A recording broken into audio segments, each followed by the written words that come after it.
স্ট্যাঞ্জায় যেমনটা আমি প্রথম স্ট্যাঞ্জায় বলেছিলাম, প্রথম স্ট্যাঞ্জায় কি ছিল না, সোয়েলোকে নিয়ে বলা ছিল যে সোয়েলো যখন গ্রীষ্মকালীন দিন তখন কাছে থাকে, কিন্তু যতদিন তখন তার ডাক শোনা যায়, তাকে চিমনি এবং আশেপাশের এলাকায় দেখা যায়। কিন্তু সেকেন্ড স্ট্যাঞ্জায় দেখো বলা থাকবে যে সোয়েলো যখন শীতকাল পড়বে তখন সোয়েলো চলে যেতে থাকে, ঠিক একটা ভালো সময়ের বন্ধুর মতোই। তো চলো সেকেন্ড স্ট্যাঞ্জাটা শুরু করা যাক এবং দেখা যাক এখানে কি বলা আছে।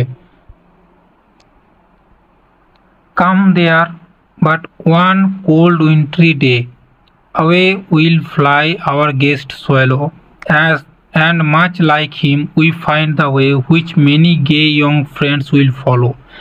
কাম there, so come there means এখানে তুমি এই স্ট্যাঞ্জাটা পড়লে বুঝতে পারবে না, তোমাকে তার সাথে ফার্স্ট স্ট্যাঞ্জাটাও পড়তে হবে।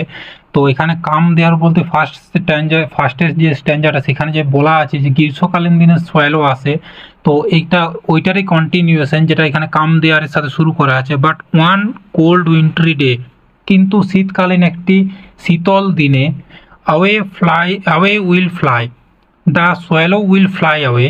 এটা যদি তুমি গদ্য আকারে পড়ো লাইনটাকে বা প্রোজ আকারে পড়ো তো লাইনটা এইরকম হবে, যা the swallow will fly away মানে সোয়েলোটি উড়ে চলে যায় দূরে। আওয়ার গেস্ট দ্য সোয়েলো, আমাদের গ্রীষ্মকালীন অতিথি the swallow bird, and much like him, এবং ঠিক তার মতোই উই ফাইন্ড দ্য ওয়ে, আমরা দেখতে পাই যে হুইচ যেটা many gay young friends will follow.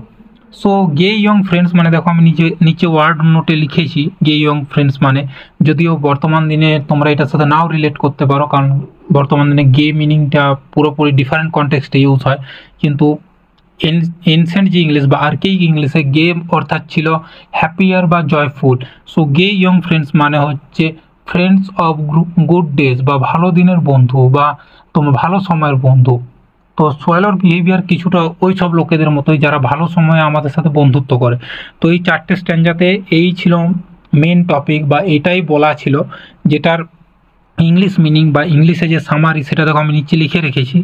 The swallow leaves as soon as it gets cold, swallow চলে যায় যত তাড়াতাড়ি শীত পড়ে। Similarly one friends only stay in good times and leave in hard time, ঠিক সেই সব বন্ধুর মতোই যারা ভালো সময় তো আমাদের পাশে থাকে, আমাদের সাথে থাকে, কিন্তু আমাদের খারাপ সময় শুরু হতেই তারা আমাদের ছেড়ে চলে যায়। এবং নিচে দেখো আমি কিছু ওয়ার্ড নোটস দিয়েছি যেগুলো হয়তো তোমরা অনেকেই নাও জানতে পারো বা যেগুলো হয়তো তোমাদের জানা প্রয়োজনীয়, সেই ওয়ার্ডগুলো আমি এখানে ওয়ার্ড নোট দিয়ে রেখেছি। তো আশা করি আজকের ক্লাস তোমাদের পছন্দ হয়েছে। যদি ভালো লেগে থাকে অবশ্যই কমেন্টে জানিও এবং কমেন্ট করো যে কীরকম তোমাদের লাগলো বা আমি আরও কিছু নতুন অ্যাড করতে পারি কিনা। Till then, thanks for